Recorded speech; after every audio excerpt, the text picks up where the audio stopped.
At exactly 0312, 6 People's Liberation Army Navy destroyers executing what Beijing called a routine maritime exercise, illuminated their fire control radars over the Taiwan Strait. The targeting lock was deliberate. Sustained, unmistakable. Their crews believed they were staring down an aircraft carrier that had no idea it was being painted. They had no idea the USS Ronald Reagan's combat systems had been tracking every planned vessel in that strait for 11 hours, before a single Chinese sailor had finished his breakfast. The Taiwan Strait isn't just contested water. It's 110 miles of the most geopolitically loaded ocean on Earth, separating mainland China from a democratic island Beijing has publicly claimed for 7 decades. Roughly 50% of global container shipping transits nearby. Taiwan manufactures over 90% of the world's most advanced semiconductors. The geography is everything: shallow enough to complicate submarine operations, narrow enough that shore-based missile batteries can threaten ships across the entire width. The plan has spent decades building doctrine around exactly this environment. Anti-access, area denial. A 2/AD in Pentagon shorthand. The strategic theory is elegant: deny the US Navy freedom of movement close enough to matter, and America's security commitments to Taiwan become a very expensive bluff.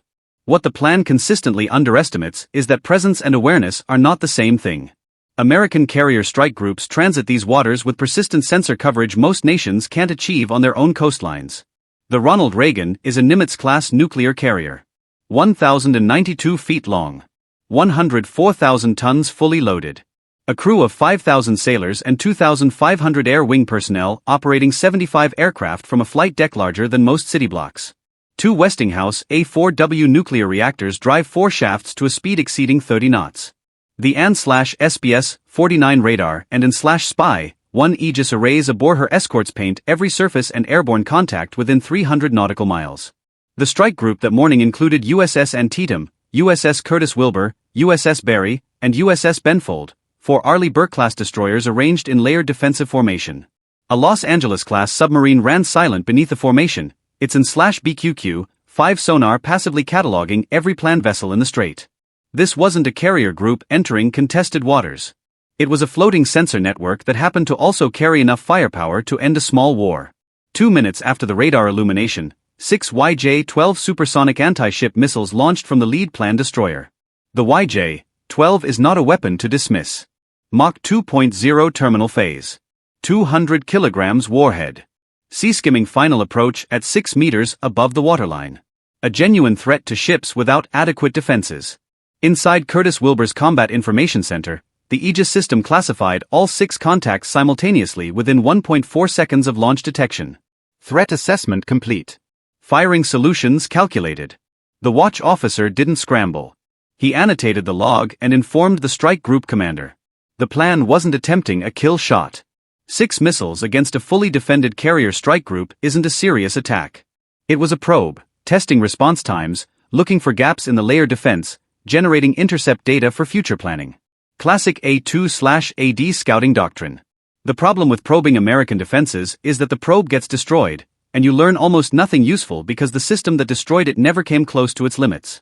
How does Aegis handle a supersonic sea-skimming missile moving at 2,000 feet per second?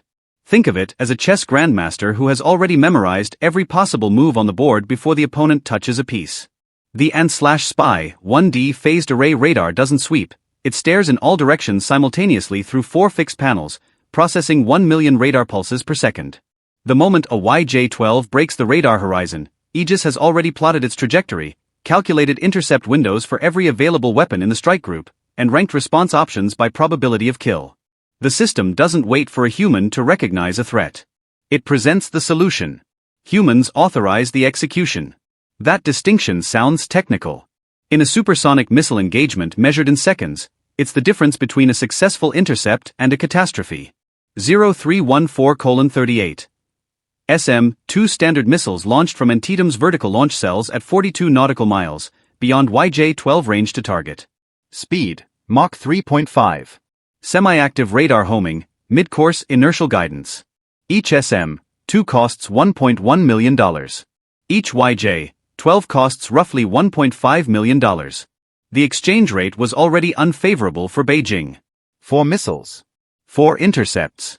Fireball debris patterns scattered across the strait at ranges the planned destroyer crews couldn't visually observe. Two YJ-12 survived the SM-2 layer through a gap in the engagement geometry.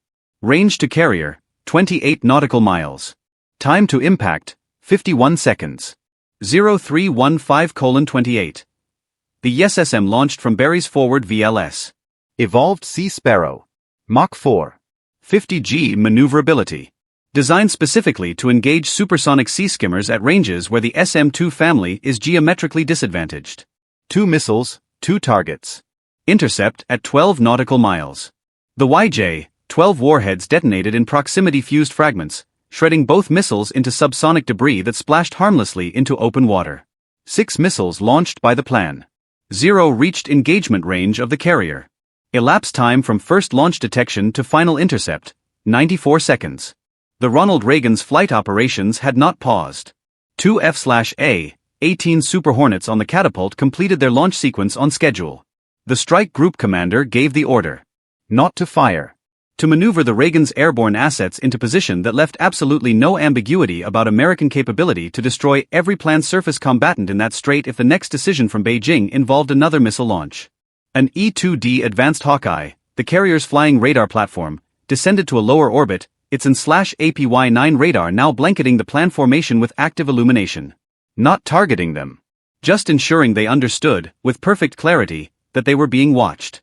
An EA-18G Growler electronic warfare aircraft swept through the formation's radar frequencies, mapping every emission, every capability, every gap.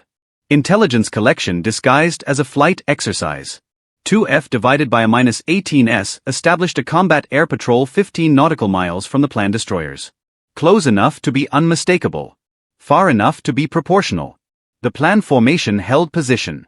They didn't fire again. The cost analysis writes itself with brutal clarity. China expended 6 YJ-12 anti-ship missiles at approximately $1.5 million each. Fuel and operational costs for 6 destroyers on a 14-hour exercise profile. Personnel risk for approximately 1,400 planned sailors across the formation. Total Chinese expenditure, roughly $12 million in hardware plus diplomatic exposure. Strategic objectives achieved, 0. Damage inflicted on American forces, 0.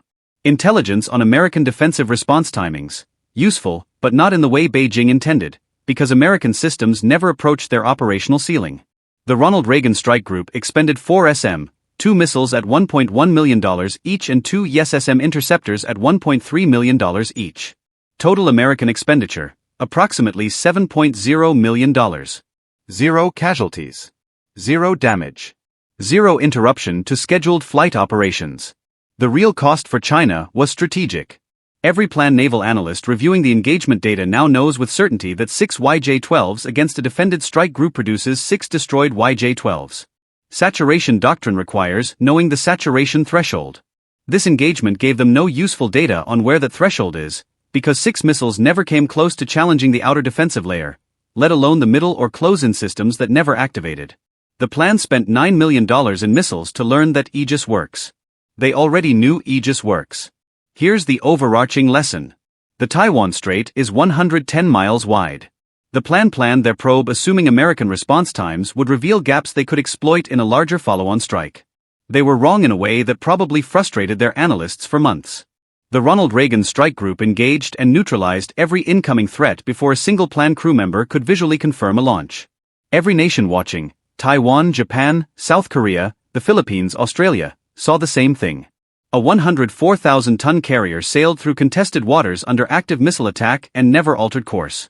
The systems that would have been required to stop a genuine saturation strike never woke up. The weapons that can engage targets at 100+ nautical miles sat idle in their vertical launch cells. The lesson isn't that American carriers are invincible. The lesson is that A2/AD doctrine built around assumptions about American response limitations is built on a foundation that doesn't exist. The Ronald Reagan never deviated from its course. Not a single degree of heading change. Not a single knot of speed reduction. 104,000 tons of American naval power sailing a perfectly straight line through the Taiwan Strait while 6 supersonic missiles were launched at it, intercepted and destroyed, and the flight deck crew continued the morning sortie schedule without interruption. Chinese state media released carefully framed footage of the planned formation the following day, describing a successful deterrence exercise. The Ronald Reagan's navigation logs told a different story. A straight line, beginning to end, treating 6 YJ-12 anti-ship missiles with the same operational concern most people give a minor traffic delay on a Tuesday morning. China wanted to prove that a 2/AD doctrine could threaten American freedom of navigation in the Taiwan Strait. What they actually proved was that launching supersonic missiles at an Aegis-defended carrier strike group is an efficient way to convert expensive ordnance into expensive debris. It's like throwing a fire alarm at a building designed to extinguish itself. The alarm makes noise, the building stands, and the people inside don't even look up from what they were doing. Some lessons require explosions to teach. This one was taught by a combat system that identified, classified, and solved every incoming threat before the planned crews had finished watching their own missiles leave the rails. For Beijing's naval strategists reviewing the engagement footage on repeat, that cold mechanical indifference probably stung worse than any direct retaliation ever could. If you found this breakdown valuable, subscribe and share this video. Your support brings more untold stories of modern military operations to light.